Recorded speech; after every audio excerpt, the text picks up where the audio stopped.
I really can't improve on that. I've seen that thing about 700 times, and it still affects me. Sometimes only the Bach at the end, the Brandenburg Concerto, that kind of stirs you. Because really what we're here for is something as non-rational as music and art and that sort of stuff. Things that make life worth living are not rational. And one of them is the Boston Marathon.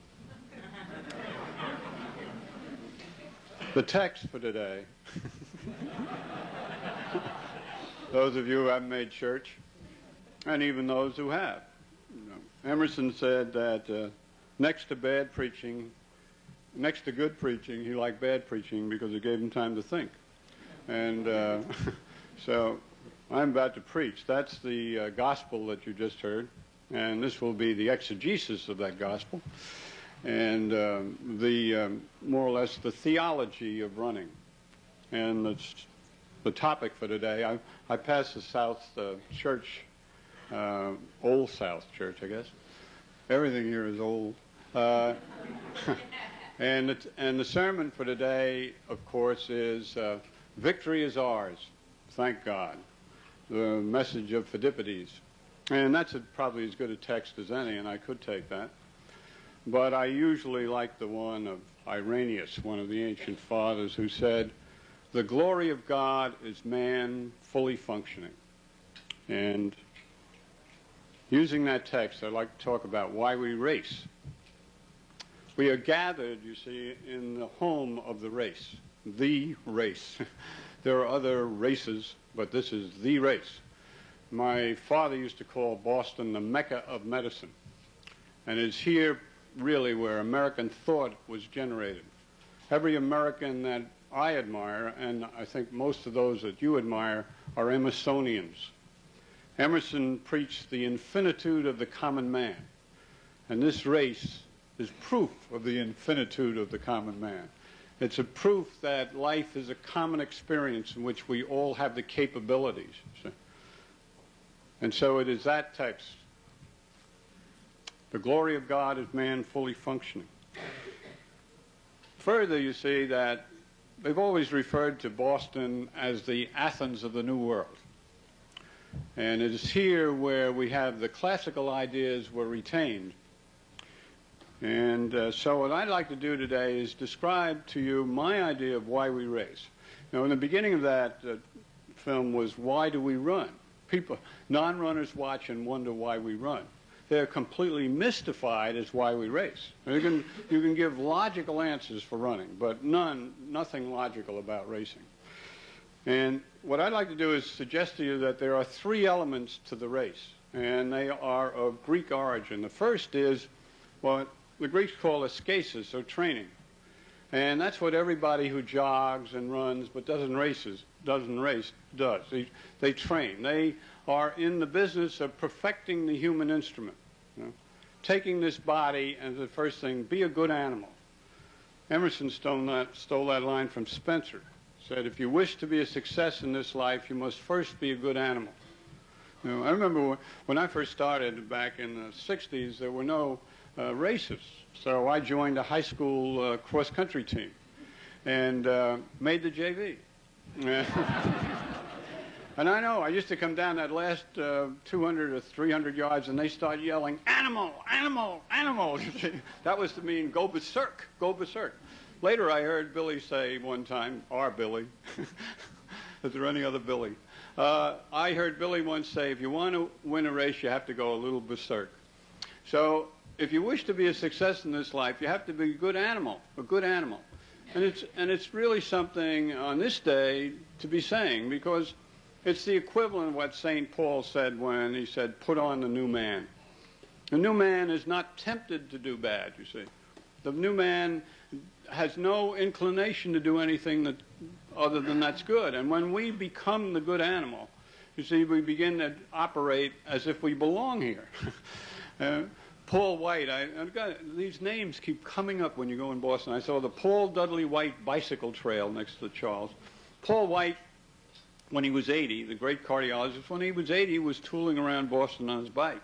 But one of his sayings was, we were meant to be field animals. See, these things recur over the centuries. Nothing new about health. Nothing new about health. The child born in the 5th century BC was the same as one born today. All the rules were established back in Greece. And here's White saying, you know, to the amazement of his fellow physicians, we were meant to be field animals. That cut down his practice probably in half right there. To be out in the open air. Well, again, you see, I don't know who he eventually treated when he got to be out in the open air. He said to be always active and eat only when we're hungry. Do you know we're the only animal that eats when we're not hungry? So you have to become a good animal to start eating the way you should, sleeping the way you should, weighing what you should, and you should move as this was your habitat, as indeed it is. We should feel as home here as Arnold Palmer feels on a golf course, because we become good animals, and that's the first thing that happens in this ascesis. The athletic training, the mental training, that was the Greek word for training, and they train the body as they train the mind. You read Plato's Republic, where he says the wrestler should study philosophy, and the philosopher should lift weights. And the idea was we are body, mind, and spirit. The Greeks knew that, and we haven't improved on it.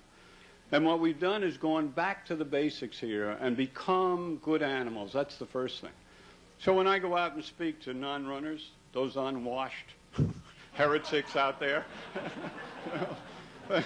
there's a program on a New York radio station that says, "Give me 22 minutes and we'll give you the world," you know. So I'm going out there, give me 22 minutes and I'll change your life.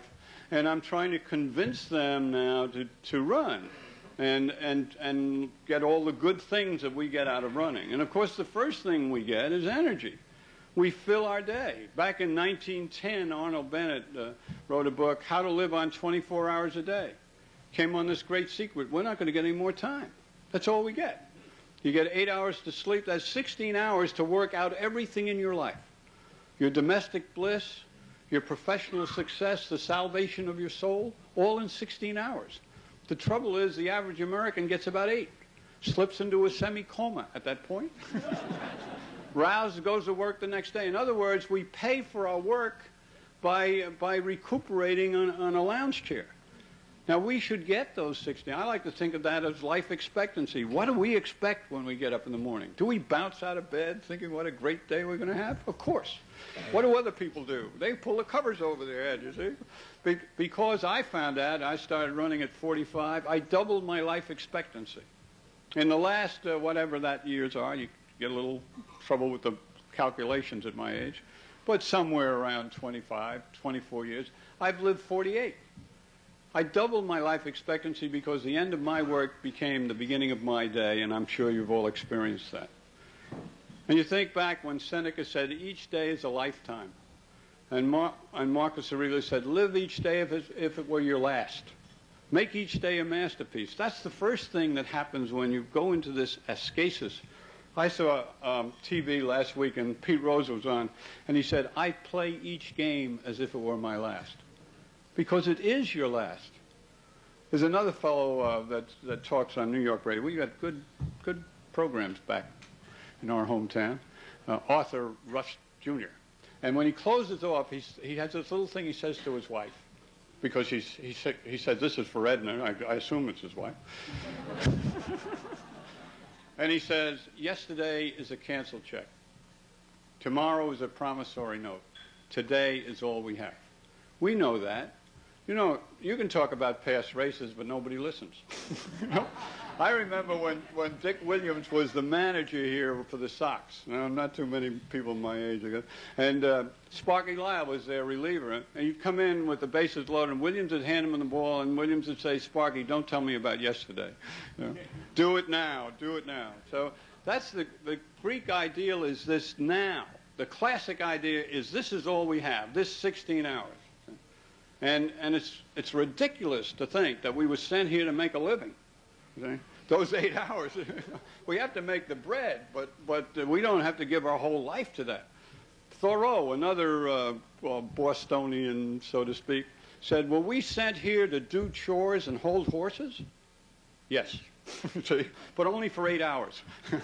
The other 8 hours is for ourselves, and that's what the ascesis is.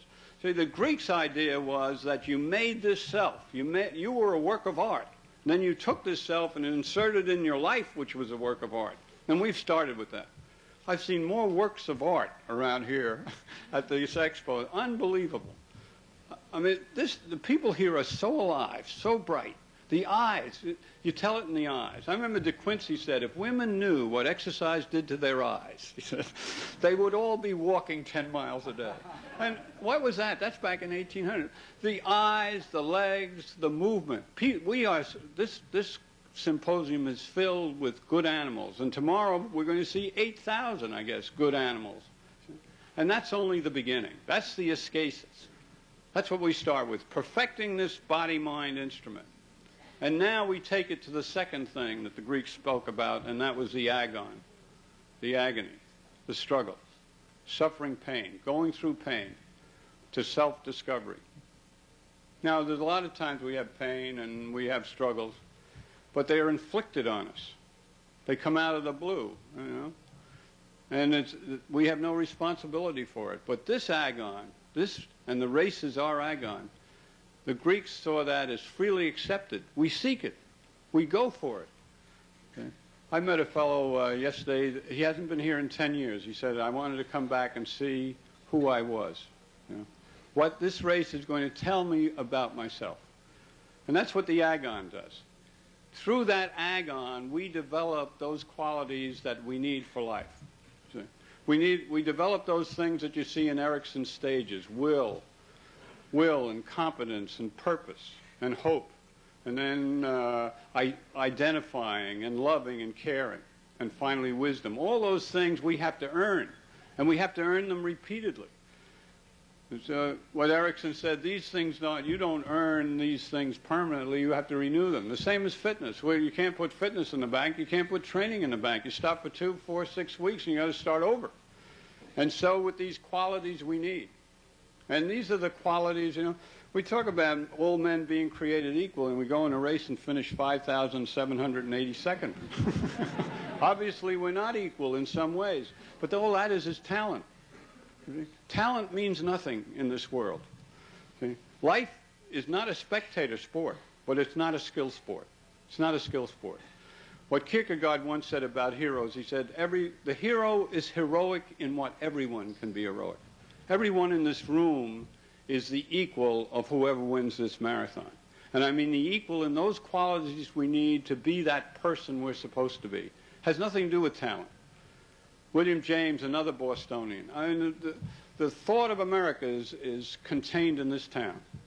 William James said, effort is the measure of man. See, that makes you equal of anyone that enters this race, the effort you put into it.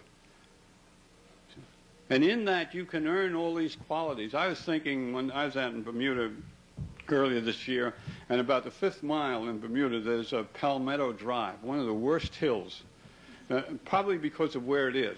Where hills are determines how bad they are as well as their height. And there was a fellow in front of me wearing black socks. Now, I have this thing. I will not be beaten by anybody wearing black socks.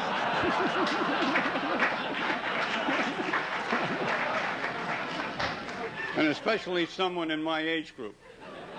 It looks like he just happened to hear about the race and jumped in, you know. Came out of a bar. Oh, I know, a bowling alley, more likely. Who would wear black socks? So I hit Palmetto Hill, and I'm going into it. I pass this fellow, brief triumph, because instantly I'm into the hill. And now, here's what you learn. I'm going up that hill. Now it's me against the hill. See? And about halfway up, it's not me against the hill anymore. It's me against me. Because I'm the one now that I have to say, and the enemy is not just with me, it's part of me. And that's what we find in the race, is that all these things we have to develop are here. The fight isn't against anybody. It isn't with the runner next to you. It isn't with the elements. It's inside. And it's inside to develop all these things we need, you see? The race is one of the great training places of all time. I was thinking of who's the greatest teacher we've ever read about in literature. And to me, it's Merlin. Merlin the magician, you know, who was the tutor for King Arthur in The Once and Future King. Great book. How did he teach Arthur? With textbooks, see? Encyclopedia Britannica. He knew everything. He knew everything. But he didn't tell Arthur anything. He didn't tell Arthur a thing. What he did to Arthur was he turned him into a fish. Then he turned him into a bird. Then he turned him into an animal. He learned through his body. And you read that book and you can see this Arthur growing through his own experience. That's what we've done. I know there's a story for everybody in this room, and it's not simply because of the condition you are in through your training. It's through the races that you've been through, the changes that have occurred in you through that race. That's the agon. We go in there and we learn who we are. You know, Paul Weiss, who taught at Yale, close enough, wrote a book on the philosophy of sport, and he described the distance run as a contest. He said it was a struggle for self-discovery. Yeah? A struggle for self-discovery. And that's what it is. And, see, and when you go in a race, what you're doing is going to discover things about yourself. You know this already. You discover things about other people. You discover things about life. And sometimes when I do this talk, I go over all these races I've been in, and each race teaches me something. You know, the Trevera, the Perrier, the Pepsi Challenge across the George Washington Bridge, the Marine Corps Marathon, and that Marine band playing those songs, and all that stirring that goes on. And each one has something to do with the person I am now. You know? And I'll just give you an example, and maybe people have heard me before and tell about this race, but it's one of the great races in my life was the El Barrio Pepsi Challenge. It was in Spanish Harlem, and I was brought up in Brooklyn, and I learned early on you don't leave your neighborhood, and especially you don't go into a tough neighborhood. And if you want to pick a tough neighborhood, try Spanish Harlem. But go in with a police escort. That's the way I felt about Spanish. And I was really fearful about taking my car in, but it was the only race that day. You know? You'll go anywhere. You'll go anywhere, right? So I went in and I parked my car, never expecting to see it again. Or stripped down. I was going to have something that, you know, less is more. It'd be a much faster car when I came out. No drag, the lights gone, you know, everything, everything removed. But when I got to where we were staging, we were in this playground, and I walked through, and there was a nice lady at a table, and she said, "You get your T-shirts over there, honey." And that was good, being called honey, not being said, "Why didn't you have a pre-entry?" You know, there are no shirts left for you guys. You know, it obviously was going to be a good race right there. You could see it. And well, it was about 900 in the race. There was about 300 blacks, 300 Hispanics, and 300 Irish, Italian, German, who came because it was the only race that day. And then as we started to the line, it was like any other race. You could feel the electricity, the apprehension. Everybody's kind of getting into themselves, you know. You know how it is before a race is that that camaraderie that occurs, the peace and the embracing and all that's afterwards. You see, right now everybody's in here and embracing. It's this just before the battle mother type of mood you get into. Write a last letter home. And we get on the line and the gun goes off and it's just like every other race. We're part of a mob. We're going out and doing all those things. And after I run a mile and I'm hurting and I'm just in this bunch of runners. And incidentally, last Saturday, I ran a race of all women, 150 women and me. There was no other race. So I asked the lady, could I run? She said, if you had a court order, I wouldn't let you. But if you want to run, you can. And the same thing happened. After 3 minutes, it was just, there were runners in front of me and runners behind me. And there was no sex, no gender, nothing. They were just better than me, and I was better than them, you see. But anyway, at 3 minutes, you run a mile, and you look down, it's 3 minutes. You know that thing? Holy gosh! And then you know it's going to be, you got about another 40 minutes of hell out there. And it's never going to get any better. People talk about the second wind out there, forget it. It never gets better. And then there's nothing that leads to brotherhood quicker, you see, than dyspnea, the shortness of breath. Pain, all these things. And so that's the way we went. We were going along along the New York Marathon course, parts of it. And up in that area, everybody calls me Pops. You know, here I'm getting this, come on, Pops, you can do it, Pops. And I was running next to a lady who was being told to use that body, honey. Then some lady came out and said, run, you white folks, run.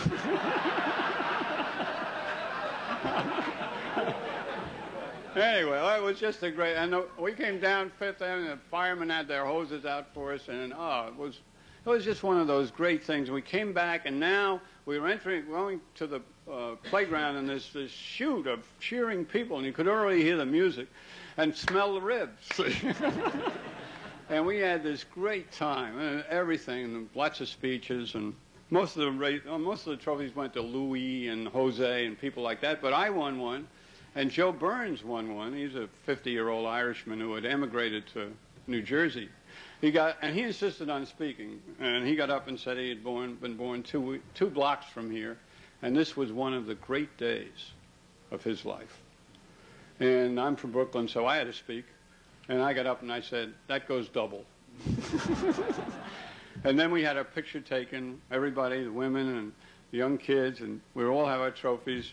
And then we asked what paper it would be in. No, it was kind of good. And he said it'd be up in his laundromat the next day. You know? And I drove my hour and 15 minutes home to New Jersey in this blanket of good feeling and peace and feeling, you know, life had meaning. It only lasts for about 4 days, as we know, but it was fantastic. And I started to think back about that day and why it was so good and what we do every weekend, what that race contains, and what made this group of disparate people so close for that period of time. You know? And I decided it's one thing. First of all, it was play. That's what the race is. It's play. It removes us from the real world. It's tough out there, you see, but it's not. And so we are separated from all the rational things about life, making a living and all those things, IRS and Medicare, and oh God, you know. And here we are for once in this Eden. I remember Robert Cromie, the critic of the New York on Chicago Times, used to call a golf course another Eden. And it is. Golf courses are beautiful. Those guys are the haves. You know, they're riding around. They all have green trousers. They have this great decor, I would say. Well, so they have all the money, and they have these great places. I was down in Augusta recently, tried to run on that course. It's impossible. They got security guards, and they don't allow us in their Eden. But we had an Eden in Spanish Harlem. That play in that El Barrio was our Eden. So the first thing is play, and the second thing is pain. You know, we live in a culture where you think, well, pain is something we're trying to avoid. We spend our life trying to avoid pain, but you can't. Pain stands between you and what you want to begin with. But it also, as Mishima once said, is the supreme nonverbal communication. Shared pain is the supreme nonverbal communication. That's what we do when we go on a race. We're sharing pain with everybody there, and that's what's bringing us together. Unanimo, the Basque philosopher, once said that love is not shared pleasure. It's shared pain. And after a race, you can feel that. There's this tremendous peace, and it's love in that sense that of agape. You know, it's not a neurotic thing. It's beyond that, and that love that we share with each other that comes after a race comes because of the pain that we've gone through. And the third thing is party. You see? It's that expression, and then we join together. So here we have play and pain and party. That's what I learned in Spanish Harlem. And so it goes, each race tells you something about yourself and the people you run with and life in general. And in that, you're developing these things that you need. You can become a hero. You know, I was down in Lexington or down in Kentucky one time, and they were showing this movie, and a fellow got up and introduced me, and he said, the trouble with George Sheehan is he's a legend in his own mind.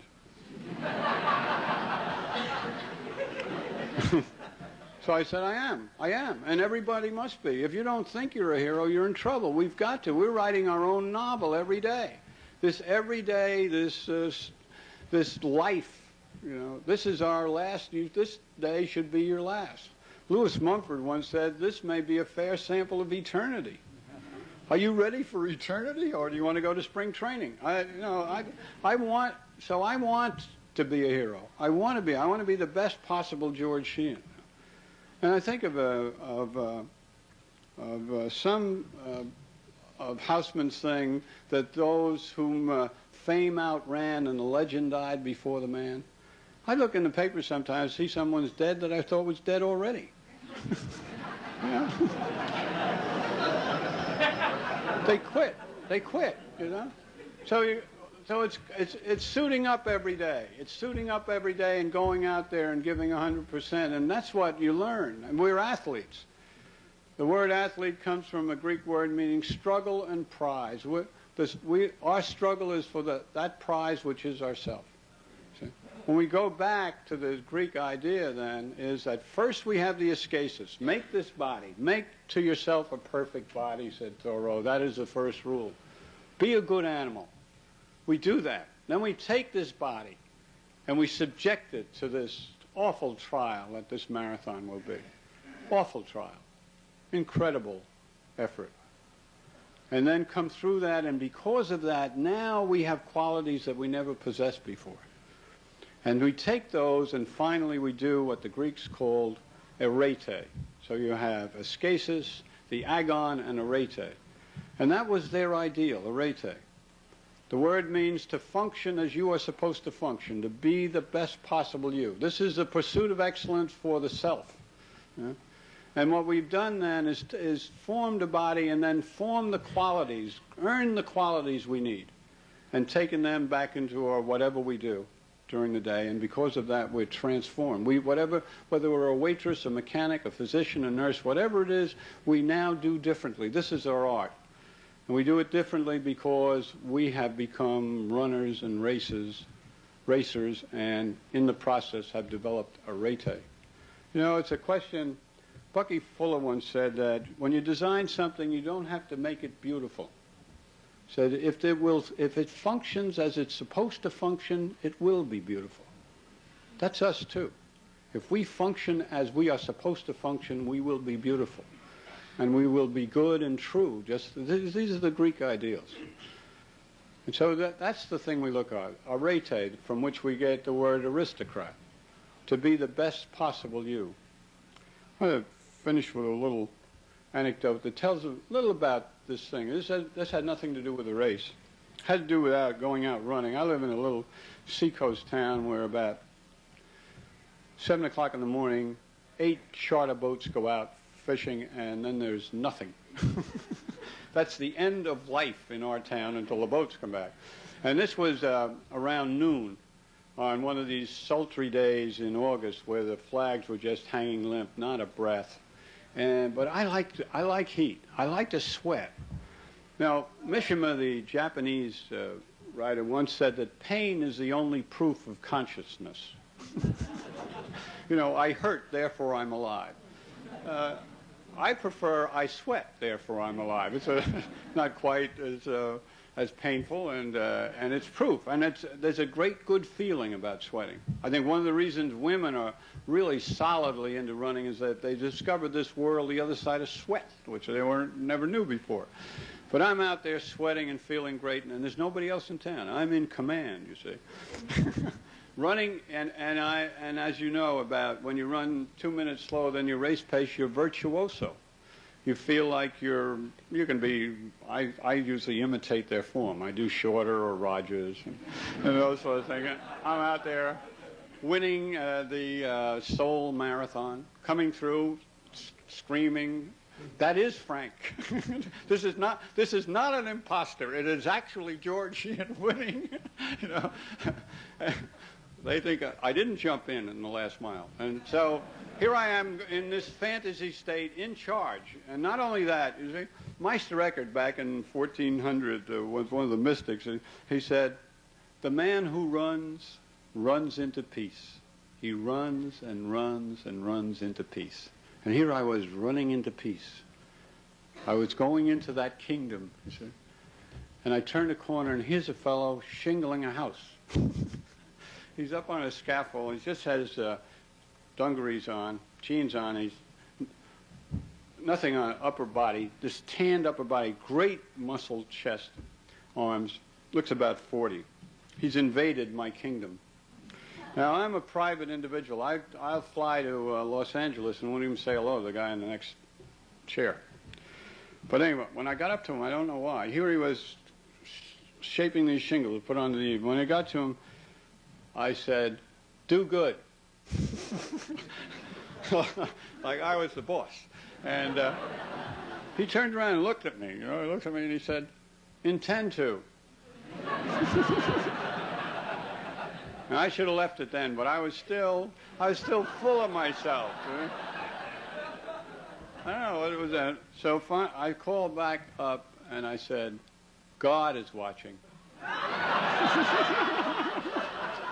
Isn't that perfectly ridiculous? Absolutely ridiculous. Here I am at noon telling a guy shingling a house that God is watching him. Well, I went to a Jesuit high school in Brooklyn Prep, and they used to send down an old Jebby once a year, and for 3 days he'd talk to us about the surveillance of the Almighty. It's the most fearful period to go through at 14 or 15 when you have all those problems, you know. I mean, real problems. And then you're thinking, well, he's got all those Chinese to watch, and his gaze might be diverted, but oh, God. So anyway, that's the worst thing I could ever say to anybody, was God is watching. He looks down, and he said, "Hope so." And as I ran back home, I was thinking that, hope so. He hoped God was watching. I was thinking to myself, I felt so good. And I was doing what I do best. You know? It was that the poet said, "This is me, for this I came to run." You see, it seems ridiculous. Again, I felt so good. I said, yeah, I hope God is watching. And I think that's what's going to happen tomorrow. As you come down from Hopkinton down to this finish, you're going to remember that God is watching, that you're under oath, that this is a contest you're in, which means that the people that are in this race are simply witnesses of what you're doing, and that you're going to seek the best that's in you. And when you go home, and it doesn't matter whether you finish, that's the thing, it doesn't matter whether you finish, just that you do your best. When you go home, you're going to be a bigger and better person because of what happened here tomorrow. Thank you very much.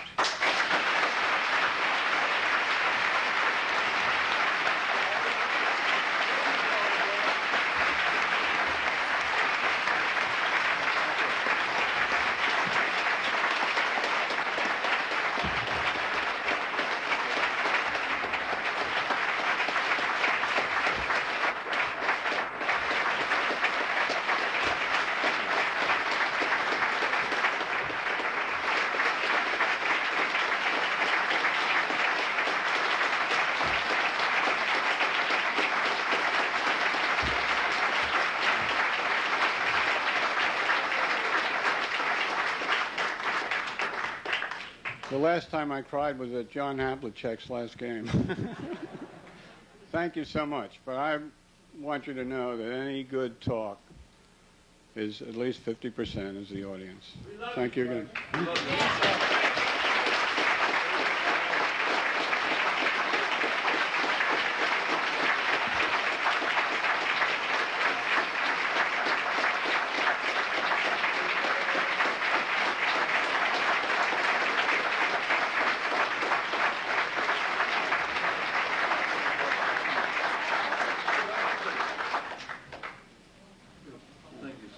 That was super. Thank you. All right. Thank you very much.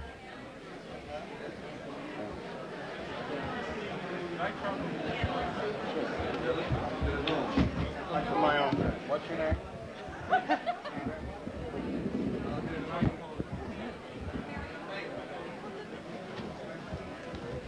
Joseph.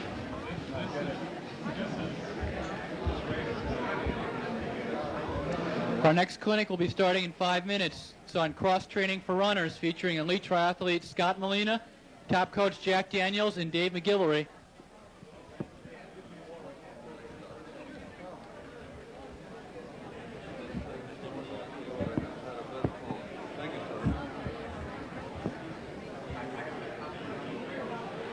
No, I ran today 10 miles.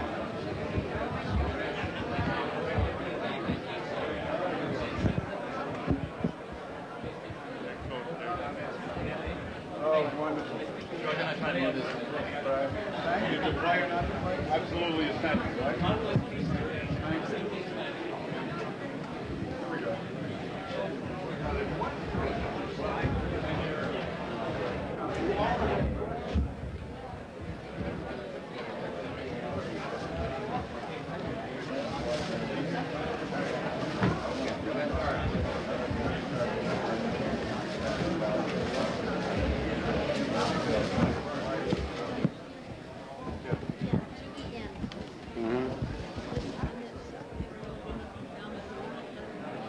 Yes, but I'm not sure I can do it, so we'll have to wait.